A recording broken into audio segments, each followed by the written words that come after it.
Hey YouTube, it's Grant here. I got a cool video for you guys today. I'm going to go over Orzhov Prison and why I think it's important to talk about the meta changing. I know it's been a long time since I made a video, but Lurrus got banned and things have really changed. So I figured this is a good time to kind of address some of the changes I've made. And I wanted to tell you guys about Discord groups. I've had some people in the comments below ask about, Orzhov Discord and Black 8-Rack Discord, and I'm going to post a link to a Reddit thread which has like every archetype you can imagine, from like Burn to Blue Eye Control to lesser decks like Lantern Control, Tier 3 decks.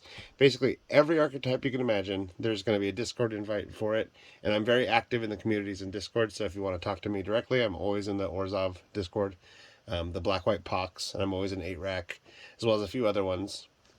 But anyways, I want to jump into the deck tech. This is Black White Prison. I've had really good luck with it. I've had I don't know if you guys know who Fluffy Wolf 2 is. He's a streamer that does Red Prison.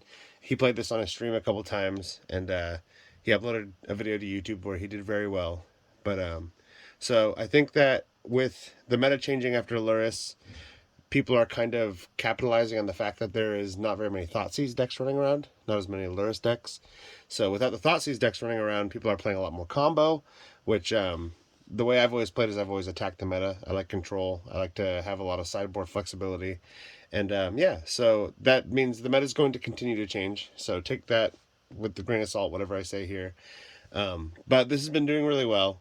And yeah, so I'll jump into it. I also think one thing you should also notice is that after Kamigawa, there's been a lot of really, really powerful artifacts been printed. And I think you're going to see more artifact decks, and you're going to see more combo decks, as well as, of course, Murktide is going to be big. And some of the lesser companions will probably grow up. So we're thinking Obosh, maybe Yorion, which is a really big problem for us. So we'll go into the deck, how we're going to deal with that, and yeah, we'll just talk about how you can attack your local meta and some things you could choose to do. But for right now, let's look at this deck. And also, I encourage you to go type in Fluffy Wolf Orzhov Prison and check out him playing the deck. I've made a couple changes since then, but he did pretty good. So let's go. So Karn the Great Creator, for those of you guys who are completely new to Modern, this is just a Planeswalker that makes it so activated abilities of artifacts your opponent's control can't do anything. That's good for a prison-style strategy against some decks, but the main thing is you can -2 to choose an artifact from your sideboard and put it directly into your hand. You have to reveal it, but it'll help you get a bridge or a torpor orb or something to just kind of lock out your opponent. And a really big thing you can do is grab liquid metal coating, and what that'll do, I'll just grab it right here, is you can tap liquid metal coating and it will turn anything into an artifact. And ideally you want to hit their lands, right? So you tap, turn non-artifact into an artifact, and then Karn's +1 ability says that target artifact becomes a creature with its power and toughness equal to its mana cost. So that land will just become a 0/0 and die. So now you're just like stone raining them over and over each turn, and just locking them out of the game. So Karn's very good, and I think he's actually even better now after Lurrus' ban. So that's good for us. Murktide's everywhere, everybody, and Ensnaring Bridge is one of the best cards in the entire game against Murktide. For the most part, it's not going to be good against every deck, but I will say I rarely sideboard it out, and it's good to have redundancy. We almost don't need it because we have so much removal that, like, they're probably not going to get very many creatures anyways, but this is just good to have. So we're running 3 of these in the main board and 1 in the sideboard. One of the things that happens with black decks in general is that we don't have the best card advantage engines, but we do have good graveyard hate, and we have some life gain, and we have a little bit of card advantage. This one Cling to Dust might draw you 3 cards during a game. You just got to find the spots to use it. So I run 2 Cling to Dust to kind of, once we get things locked down, we want to kind of speed into our win conditions, as well as stabilize with some life, or of course exile a problematic card like Croxa or whatever you might run into, although I don't think there's going to be as many Croxes. What solidifies this as a prison deck to me is that, unlike red prison decks where you're running Chalice of the Void and you're running Blood Moon and Ensnaring Bridge, you're running like the best hand disruption, the best like plan disruption, and the best removal in the game. So red has decent removal. It's got Unholy Heat or whatever, but Orzhov has the best removal in the game, hands down. And one of the best removal pieces is Dam. If you watch my other videos, you know how much I love this card. It actually is my favorite card printed in 2021. I know Ragavan's definitely more powerful than Dam, as well as Prismatic Ending, which is great too. But I just love Dam because it feels really good to like cast a 4-mana spell and just wipe 4 creatures, get a 4 for 1. You know what I mean? And it's just a really strong card. The curve, can play it on turn 2 if you really need a removal. It can kill a Murktide. There's no downside to it. And then of course it's a Wrath of God as well. So, anyways, I won't go too deep into Dam, but I could talk about it forever. We used to run 3 Kaya's Guile main deck in a lot of my decks, but since Lurrus is banned, I found that with Urza Saga, Pithing Needle, Karn going to grab Tormod's Crypt or Pithing Needle, I have plenty of graveyard hate. In fact, I even beat Dredge with this deck recently, which was a hugely unfavored matchup, and I was shocked. I was able to just like keep pressure on his graveyard, get Ensnaring Bridge to lock until I could find more graveyard hate and just kind of control things until he dredged himself into a milled out position one game. Then I was able to beat him down when I just had a super aggressive hand. Of course, it was luck on this part too. He didn't get a lot of creeping chills, whatever. But I did beat Dredge with this deck, which was huge for me because that's a hard archetype, not running Leyline of the Voids. So, yeah, this graveyard hate kills a Murktide, sacrifice a creature. It creates a token which you can use for a win con, and of course it gains you 4 life to stabilize. And in a control deck like this, you're going to get to 6 mana and you're going to entwine it sometimes. But it's just a 1-of. Portable Hole. If you watched my other videos, I don't really want to repeat myself too much, but basically, Prismatic Ending is a better card, hands down. But Prismatic Ending doesn't grow our tokens, and that's one of the ways we win. And Portable Hole is a fantastic card. For Prismatic Ending, I could never go more than 2 anyways. Since I run Urza Saga, I can't really run...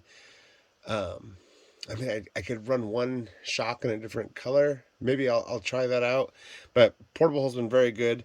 No, never mind. I don't want to because I've thought about this. I want Portable Hole. It grows my construct tokens, as well as it can be a Karn target as far as like sideboarding it out. It's versatile, and I have had no problems with Portable Hole. It eats most of the things we want to get rid of, and it grows our constructs. So with our Urza Sagas in main board, we're going to run a couple things to fetch. We're going to grab Pithing Needle and Hill Spellbomb. And this is kind of what makes Prison, right? You've got Dam, clear the entire board. You've got Portable Hold, take care of anything, get rid of the graveyard. You can't do anything. You have a Planeswalker, I'm going to name it with a Pithing Needle. You have a combo piece, it's not going to happen. Yawgmoth. And then of course the Hill Spellbomb. It's graveyard hate, but it's also a cantrip, and it's just a 1-of, so it's like super free to run it. Not every deck needs graveyard hate, but it's a cantrip. It's so low opportunity, it replaces itself. If it didn't, I wouldn't run it. And one of the things I've done now that I used to not run as much discard. I used to run more more like on board interaction, and more like obviously with Lurrus, more Kaya's Guiles and stuff like that. But since Lurrus is banned, we're capitalizing on the fact there's not as much as much discard out there. So we have a upgraded discard package with 3 Inquisition. It used to be back in the day, like back in the day, you would run 4 Inquisition and less Thoughtseize. But now with things like Murktide and Yawgmoth and just Belcher and just so many things, you kind of want Thoughtseize more. It's worth the life. So we're doing 3 Inquisition of Kozilek, 4 Thoughtseize. And then let's go into our win conditions. So we've got our prison package here, right? We're not going to let you play what you want to do. And if you do manage to slip something through the crack, we're going to blow it up. We're going to exile it. It's not going to stay. Creature decks, Lord have mercy on you. It's not happening. Any sort of like Abzan or Jund or Murktide, it's not happening. Any sort of Death Shadow, it's not going to. The ones that you really want to watch out for are things like Yawgmoth combo decks. But even then, I think one of the mistakes I made in the past is that I would be super good against these decks, and I would find something and put more cards in. But now I've kind of decided that, like, look, I'm already so favored in these matchups that I can sacrifice like 5 or 10% favorability to shore up my matches that I'm really bad against. And it's been really good for me. And I'm still favored in the matches that I was favored in the past, but I've also definitely shored up my ability to win against the matches that were very, very hard in the past. So let's go into our win conditions. So Liliana in itself, you could argue isn't a win condition, but she can lock a board like nothing else can. You have your opponent top decking. If they're in a creature deck, they're just done. But it'll really buy you a lot of time to set up the rest of your board. Liliana, if you don't know, is 3 mana. Everybody discards a card. You have discard targets yourself you can play from the graveyard. Her -2, she kills a creature, they sacrifice one. Then -6, you separate their permanents into 2 piles, and they have to choose one to sacrifice. So generally I'll do like, I'll put all of your creatures and enchantments and whatever planeswalkers one pile, and all of your lands. You can play the rest of the game with no lands, or you find whatever's best for you, you know. But if you've never done a Liliana lock, there's nothing like it when they're top decking, and you know, if they draw it and they're like, I have to hold on to this, they're just going to discard it anyways. If they say, okay, well, I'll play it out and they're a creature deck, I'll just play my Tarmogoyf that doesn't have haste. You're just going to kill it anyway. So it completely locks out games for some decks. Kaya's an amazing win con. With all the artifacts running around, she's still good. I do want to cry a little bit because she was way better in the Lurrus days, but she helped me beat some interesting matchups like Hollow One. Obviously, graveyard matches, she helped me in Dredge. Kaya's 3 mana. She's a 3, and she +1 to exile 2 target cards from opponent's graveyard. If there's a creature, you gain 2 life. Also will help you stabilize. Gaining 6 life in a game can be very big. Her -3, exile target non-land permanent with converted mana cost 1 or less. That'll get rid of those pesky hammers. That'll get rid of, well, a lot of things. But her -5, which doesn't take long to get to at all, she deals damage to target player equal to the number of cards that player has in exile, and you gain that much life. So the main thing with this deck is there's so much discard, as well as your opponents will probably fill up their own graveyard to some extent in Modern, that it's very easy for her to get to 10, 15, 20 cards in a long, drawn-out game. And then you can just drain them for 20 and win the game. Used to combo really well with Kaya's Guile. Still does, obviously, because you exile their graveyard and then use her ultimate, and then you know. But Nihil Spellbomb also combos with this. And yeah, the life gain is super, super relevant. It's just so frustrating when your opponent thinks that in a control deck, in any control deck, like Azorius, you have an aggro deck beating you as you're slowly getting the lock on, and you finally establish the lock, but you're down to like 6 life, and they're just kind of hoping maybe they can figure out some way to unlock you and kill you. But then Kaya comes down, and now you're at 8 life. Okay, turn goes by, now you're at 10 life, and now they're kind of getting whittled down. Like, I gotta do 10 damage through this lock. It's so demoralizing for your opponent. So we have 2 Kayas as win conditions. So there's an interesting interaction with Lingering Souls and Bridge. Also, of course, your Planeswalkers will be protected behind Spirit tokens. Nothing hit them because flying just stops basically everything. And our Ensnaring Bridges. So here's how your turn is going to look, right? You got 4... Let's say you got 4 flying tokens on the field. Your opponent's got some stopped, gummed up board. They can't attack. You draw. They got an Ensnaring Bridge. You draw for turn. You either play it or you discard it to Liliana or whatever. But so you're holding onto the card. Now all of a sudden your 1/1 tokens can attack. So I'll send in 3 of my tokens, leave 1 back just in case, and then I'll play my card. Now nothing can attack. All right, comes back to my turn. Draw for turn. Just like this, draw for turn, doesn't matter what it is, Thoughtseize, Inquisition, whatever, damn. You know what, I will discard it to Liliana, or I will just play it out, and I will, you attack and then play it out. So basically what you're doing is you're giving yourself the opportunity to attack by having 1 card in hand, and then you leave yourself handless when it's your opponent's turn so they can do nothing. So you set up pretty interesting locks with this mechanism, with having gumming up the air with a bunch of flyers, having Ensnaring Bridges stopping anything over power 2 attacking, Planeswalkers making it so nothing can stick on the board even if they want to. And of course, sometimes your opponents will have like a couple flyers, like they have some Ornithopters or something, which is super annoying, but there's other ways to keep the lock going. I put this in recently and it's been so good. I really hope you can watch Fluffy Wolf stream. The most recent one he did of this deck had the rack in it, and it was so free and so good. It did a lot of damage. It just made sure that every game there was pressure, even when I was just top decking looking for something. There was always pressure going on as long as Liliana was on the field. So we run 1 of the rack to find with Urza Saga. The mana base isn't that interesting.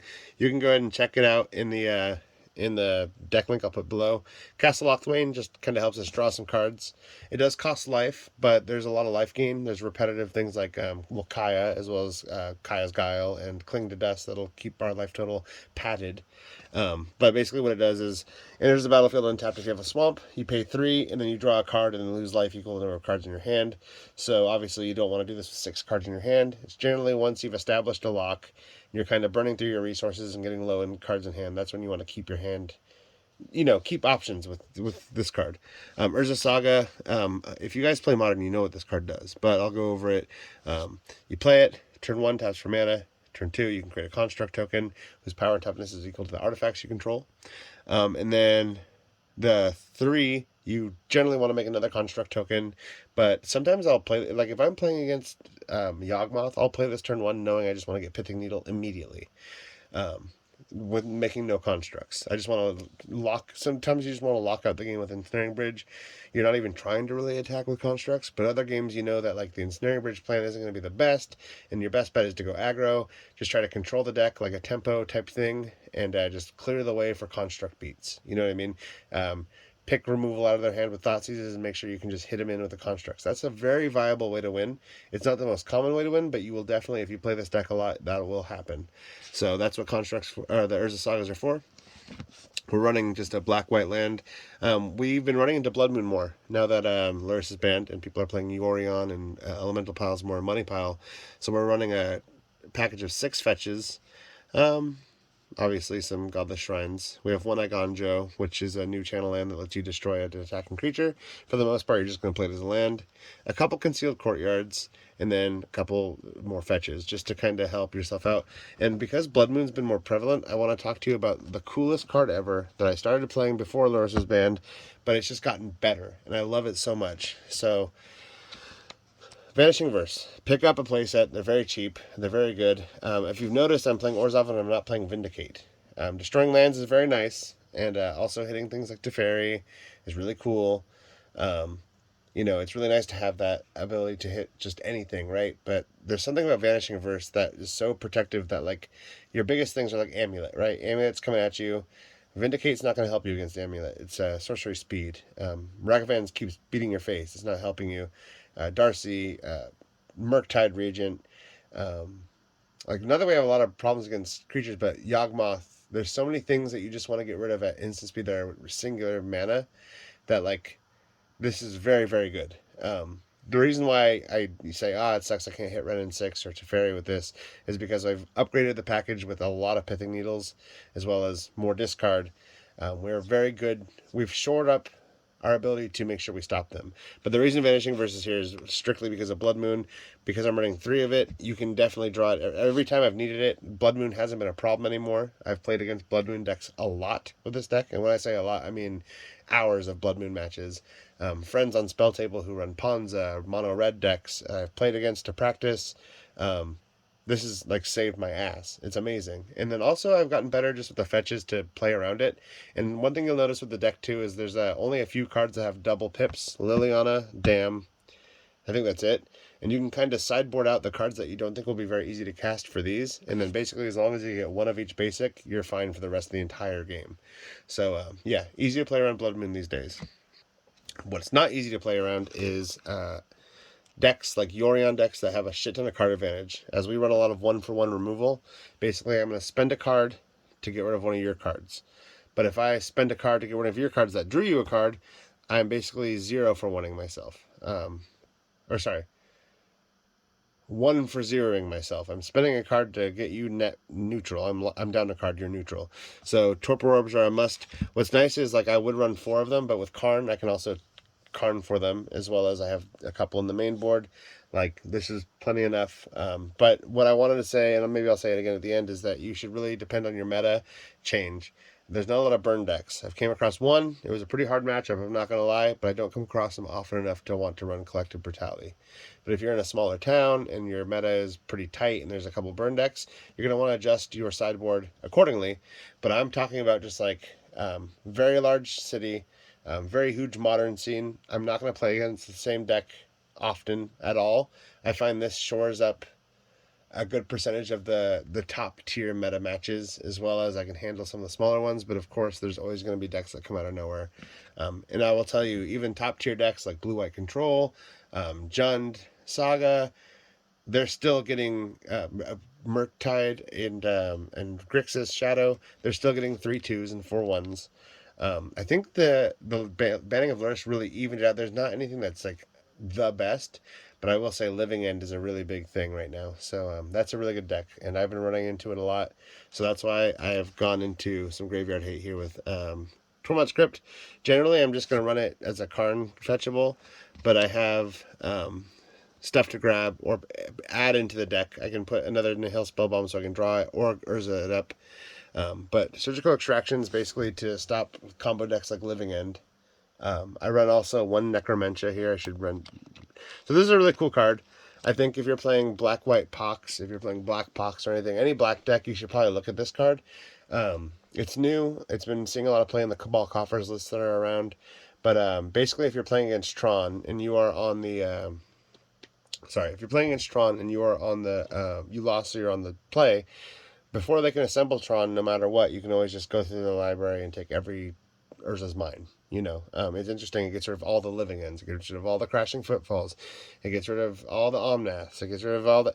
So it's a very good card. I would find a way to put 2 of it, honestly, but I find that having 2 Surgicals and 1 Necromancer is pretty good, because if they get 1 crack off with their Living End, after I Surgical Extraction, it's not going to happen again. But I can generally deal with the board through Dam, through Control. But like I said, depends on your meta. Another thing I'm running is 2 Pithing Needles. I was running 3, and I might even go back up to 3 because of, like I said, not running Vindicates anymore. I think this is a good way to just deal with Yawgmoth, as well as a good way to deal... Well, so is Vanishing Verse, but Teferi or Red and 6. Super helpful. Liquid Metal Coating, we talked about it earlier. Just Land Blower Up and another Ensnaring Bridge. So things I've been testing... not Collective Brutality. I just want to bring it up. I brought in more Necromencias. I've been checking out Dark Confidant. I think it's not that great with a mana curve like this. I know that's good to pad your life, but I also own... I want to talk to you about, like, I am an Orzhov guy. Let me see if I can grab my deck box here. I freaking love Orzhov. Here's my Modern collection here. When it comes to Orzhov cards, I'm telling you, like, when I talk about testing... I mean, I have a playset of Solitudes, I have a playset of Griefs, I have Smallpoxes, I have Vindicates, I have Prismatic. I mean, I have so many things to try out in Orzhov. I've been playing it all. And I think this deck that I'm playing right now is going to change because the meta is going to change. But if you were to start here, I think this is a really good place to start. And if you're playing the rack, what's really beautiful about Orzhov is the white cards are the cheapest freaking cards in the game. Sans Solitude. I mean, Vanishing Verse isn't expensive. Neither is Prismatic Ending, neither is Portable Hole, neither is Kaya, neither is Kaya's Guile. Liliana is expensive. Thoughtseizers are expensive. Surgical Extractions are expensive. The white cards are so cheap. So it's low opportunity, and you have 2 decks. If you play 8 rack and you want to get into a prison deck, this is super cheap. It's way cheaper than buying a whole red prison deck. Anyways, I hope you like it. Like I said, I'm going to post links down to the deck list below. Thank you for subscribing. Thank you for your patience. I am going to keep uploading decks in the deck list, the changes I've made to my 8 rack decks, my Orzhov decks. And thank you for your questions. Thank you for your support. Yeah, and then join the Discords. I would love to talk to you guys other than just back and forth on YouTube comments. If you guys are passionate about Modern and want to play decks that you like to play over just playing whatever the best thing is, winning a tournament, then it's fun. And also it's really fun to attack the meta and punish those people for playing $3,000 decks. It's cool to, I don't know. Maybe it's just me, but I'm foiling out one of my favorite Orzhov decks, and I'll probably post that one next. I just need 7 more cards. It's fully foiled out. And somebody in the Discord says, wow, you're foiling out your tier 1.5, tier 2 deck. It shows that you have conviction. And I was it made me laugh, but I was yeah, I mean, I'm not foiling out Grixis Death Shadow. I'm not foiling out freaking Living End. I'm foiling out something I really like. And yeah, and it's really fun. So if you guys enjoy this style of play, go ahead and subscribe. I'll definitely be posting more videos. I'm not a YouTube content creator. I'm just somebody who's very passionate about Modern, so it's not going to be on a set schedule. But it's pretty low opportunity cost for you to subscribe, and then you'll get some more content about Black-White Pox and just this archetype. You'll get more cards of this archetype or decks. So anyways, thanks so much. Have a good rest of your day, and I super appreciate you guys checking out the video. Share it if you feel like it, I guess. But for the most part, people usually see it if you're into this type of stuff. So thanks again. All right, later, guys.